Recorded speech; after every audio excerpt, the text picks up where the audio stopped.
Hi. So this week's development stream is still being a little bit prepared for. My colleagues are still building the version of the game that we're going to look at. So today it's going to be the first 5 minutes me and my colleague Daisy, she's our game designer. Or maybe we'll have the same results if she will be the game designer. I don't know. Meanwhile, I'm going to entertain you with some news. So today's stream is about... Oh, yo. It seems like we have some problem with the music. Sorry about that.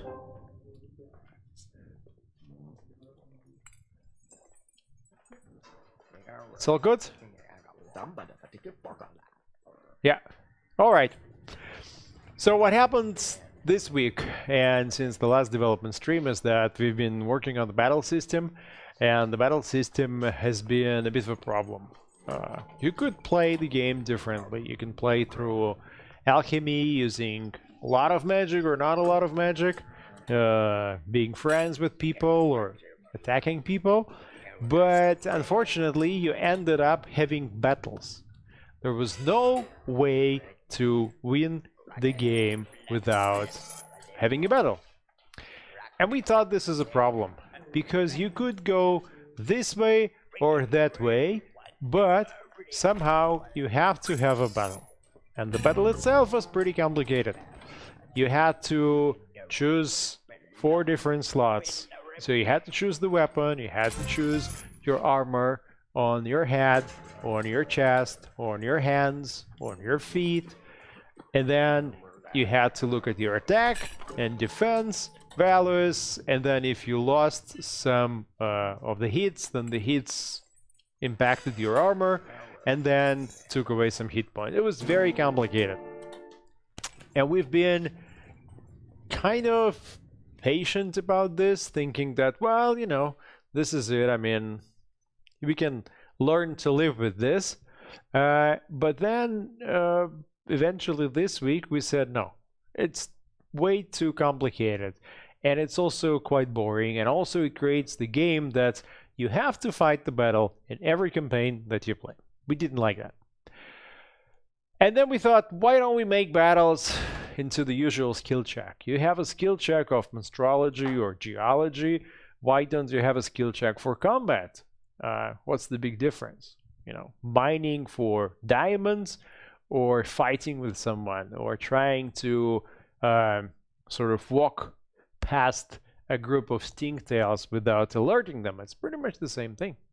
And so we spent the last couple of days with the design team on structuring this new system, this new change, and it works well. It's basically you have the same skill check on combat as in everything else.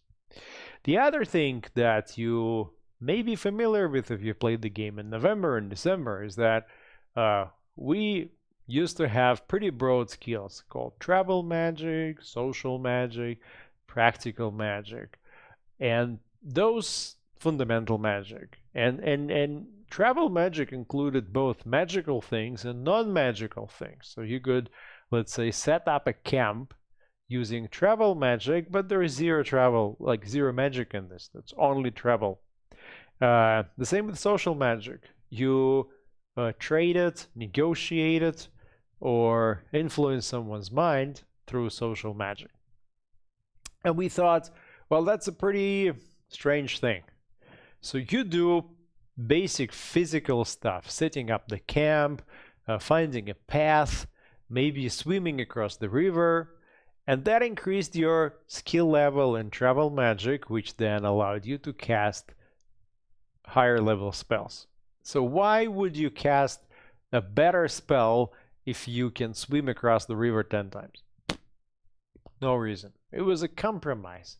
And we eventually found a way of getting rid of it. So now there is a travel skill and there's a social skill which is called now communication, as opposed to social magic before.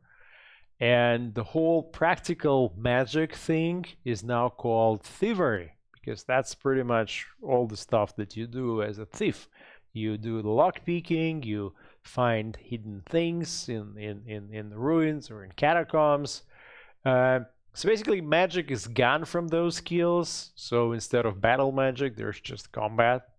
And at the same time magic solidified into 3 specific magic skills, which you can also call magic schools. One is a distortion, a magic of distortion, a magic of destruction, and magic of creation. So magic of creation is something that you use to build an ice bridge across the river, or to create an illusion of some prey to distract forest cat or stingtails. Magic of destruction is what you use to blow up doors in a crypt, or send a fireball to a bandit camp, or make it rain acid. And then magic of distortion is what you use to manipulate different energies. And I think I'm not mixing this up. Let me see.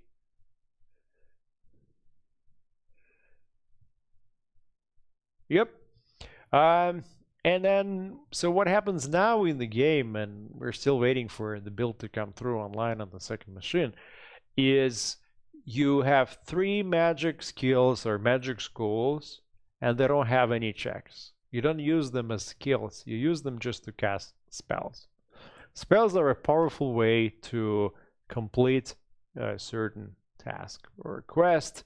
Skills are more of an everyday way of solving it. So if you think about magic in the game, then think about Earthsea and Ursula Le Guin, where magic is not something you use to make a sandwich, and you don't really use the magic to power this light or that light. You use magic sparingly, but when you use it, it has a very strong effect. So you will have your kind of your wild cards in the campaign, and it's up to you how do you use magic for which of the specific hard tasks. And then you use skills and alchemy as an everyday thing to solve the usual things, to forage, to explore, to stay alive, basically. And once we decided that, it became pretty easy to structure most of the difficult issues that we had in this area. So you've got the skills, and then you've got the magic schools. So to recap, just looking at the skills, and to recap from the skills, we currently have astrology, geology, and herbology. Nothing changed. Those skills survive since November, and they're doing fine, and we have no problems with them. Then you've got combat, travel, thievery, and communication. And then you've got magic of distortion, magic of destruction, and magic of creation. So that's pretty much all of the 10 skills, or you can say that 7 of them are skills and 3 of them are schools. And in the magic schools, you just cast spells. The only way additionally to use magic is to cast rituals from the Spire. And that's what we've been busy over the last week. We've been also deploying into the game events, learning to display the mechanics in the game, building up nesting grounds and nests and home hexes for all the different creatures. And if you follow Discord, you would have seen the visuals for those. And let me just check if you've got a build that we can show to you.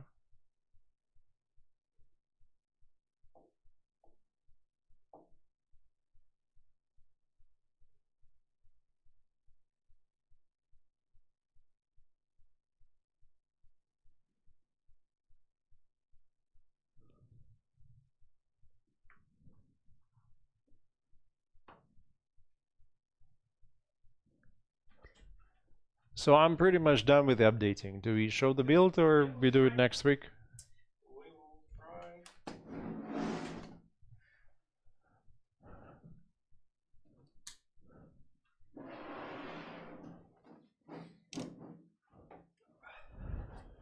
Hello, hello. Maybe you can let's- mention what's new in the build.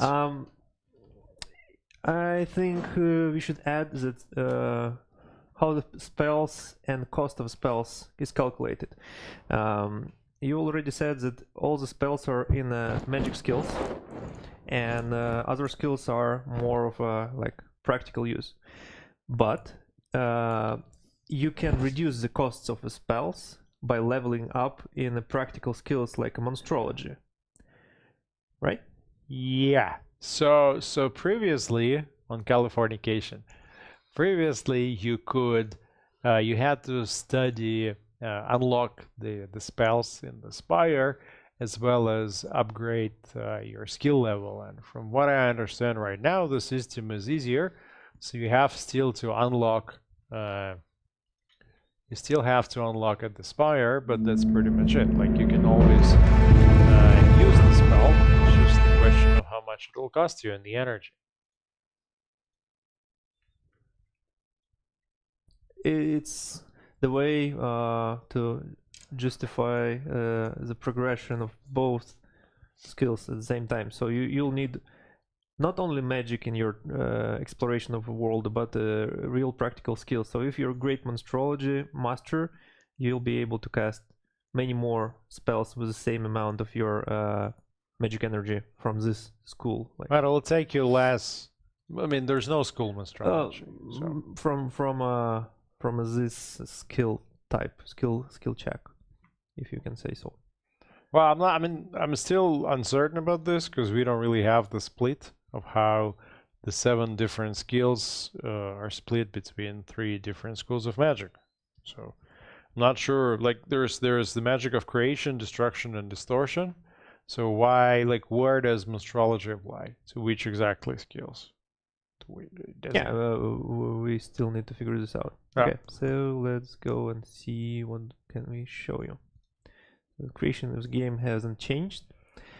Here we are. We've updated some of the nests and home locations. For example, for URLs, there is a little bit updated pool of URLs. Now it's more of a 2.5D as all of other game objects. It looks less messy. Yeah, we've colorized some of them, like snake nest and maybe something else. Let's find some nice encounters. I think there's a forest cat down below, so you can see. Yeah, but there is nest. No. Yep, you're right. Let's wait while he moves away. Here is the nest for forest cat. It's colorized and a little bit improved readability because it was kind of dull and hard to see. We have some green moss, and now it's nice and shiny with little kittens inside. Hope you won't kill them. We haven't solved the issue of how do we display creatures over the forest, right? Not yet. We're researching how we can solve it, but there is no solution for now. So for skill checks and events, we've localized some of them. So now we can see the flavor texts for them. There is a skill check name, knowledge of animal behavior, and the flavor text, what are you going to do actually in this situation? For this case, you're trying to scare away snakes or avoid bites from them. So avoid bites is travel skill, and scare away is monstrology skill. And so I think like here it's still open question whether or not we should say avoid bites and then explain that this belongs to the skill check protection from foul weather, which belongs to the travel skill, or do it like the way we do it right now, where you highlight the skill travel, then you highlight the skill check protection from foul weather, and then you say what you actually are going to do. Because I think here avoid bites is the most important thing. That's right. Skill check name is only important to the items you're going to use. So in the item itself, you'll see that this bottle helps you to pass protection from natural events. It will be replaced by visuals, guys. This is something I forgot to share on Discord or here as well. So this thing called protection from foul weather or any other name of skill check are going to be replaced by a visual icon, because we only have 21 of them, and I think that's a small enough number for us to be able to create unique icons for each of them. So it'll be less text. So here you'll see, for example, the icon for thievery, and then instead of the word diversion, there'll be a visual. And then it'll reduce the amount of text shown on screen, so it's a good choice. So let's find someone that I'd like to show you Black Paws, if we'll be able to find them, because they're non-aggressive, but still they're interested in encountering you, because they'd like to steal your loot. And there's different choices you can go with. But we can see only gigglers on this map. There's Giggler, it was up top. Yeah. You saw it? We can go to the giggler. Yeah, okay. Here. Let's go. And there's the nest. A long way to the gigglers. We still haven't finished working on the interface part that is related to how you move your party. We know that we can do better, we just don't know this specific thing. Yeah, for gigglers there's similar skill checks, but they are from a similar skills, but it's different skill checks, so you'll need different items. For stealth, you'll need some smoke bombs, and for this case it's ointment, maybe it's something like stink ointment or something like this. Okay. So mostly we've shown or told about the biggest changes we've been working this week. Some of the work, or I would say most of the work, is invisible. As like usual, all this like restructuring.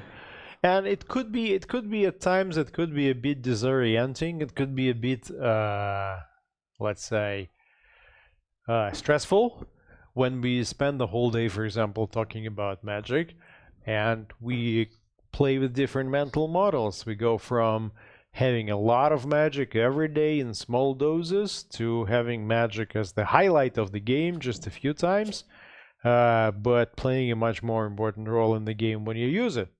And the whole discussion can go around and around and around for the whole day, but then we finally make a decision, and there's no other way. I mean, if you want to... we're trying to find a balance between usual activities and magic spells and all the cool stuff that's happening in the game. We don't really want to see magic as something like alchemy, the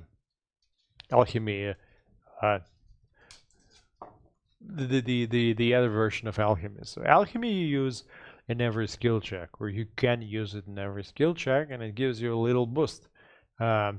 We don't want to see magic working the same way, because there's no interest in having two systems with more or less the same result. Magic is much more powerful now, but more rare. Okay, I found Black Paw's nest, but there is no Black Paws. Maybe they ran away. Here they are. Let's try to reach them. Maybe they... Okay, yeah. So there is encounters Black Paws. As you can see, there is also 3 skill checks. Knowledge of animals and manipulation of objects as a new thing. Because we're trying to hide our party's inventory items, because they are non-aggressive, they are not trying to kill you, poison you, or whatever. And only thing negative in this situation is item theft. Like bad outcome in this outcomes rolls. There is no other options. So if you they will not kill you, they will not bite you, but they will steal your items. Yeah, if you'll fail miserably in this situation, you'll lose. In this case, you'll lose 4 items if you have them in your inventory. So I think that's not what you want. But in other skill check, you can choose. Here is a big thing. There is different outcomes in different skill checks. In knowledge of animals, you're trying to scare them away, and this can trigger other outcomes. For this case, you will get some health damage or item theft. So you can choose what you want. You can lose items or health points and items. And it's a dice roll, so it gives you some variety in the outcome of the event. Yeah, so they can bite you in the first case, or then they'll steal all your items in the second case. So mostly that's what I wanted to show you, the difference of events, because not everything is aggressive, not everything is about the battle or killing or any kind of evil things. It's I'm pretty happy that we downgraded the battle to just one of the skills. So you have the combat skill, and you have travel skill, and you have thievery skill. So you don't have to, like, the game used to be about different skill checks and battles, and then we realized that why are we making Dangerous World is battle not game? only about the battles. Yeah, it's only about, it's also about the challenges of We're the not really world. making a game about soldiers. So when we will make a game based on the Malazan Empire, then it'll be a Someday. game about soldiers, and then battles will be a big part of the game. Yeah. Good. So basically, that's it for today, and for next week, we'll still be working on events and converting all the battles to a new system, implementing the spells that we've discussed today, and we'll see where we'll be there. I hope to see more progress on the visuals. I hope to see more progress on the interface, because I think we should update the way that we control the party and that we command the party. But we'll see.